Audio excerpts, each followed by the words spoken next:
npm Node Package Manager is a package manager for the JavaScript programming language and is the default package manager for the JavaScript runtime environment Node.js.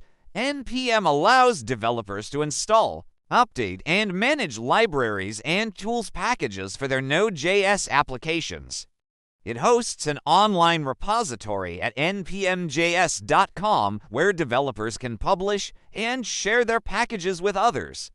npm comes with a command line interface (CL), a tool that developers use to interact with the registry, manage project dependencies, and run scripts.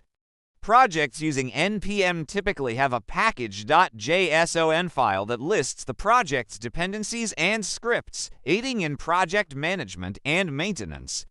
npm also handles versioning and dependency management, ensuring that projects use compatible versions of libraries and packages. Additionally, npm allows you to define and run custom scripts for common tasks, such as building, testing, and deploying your application.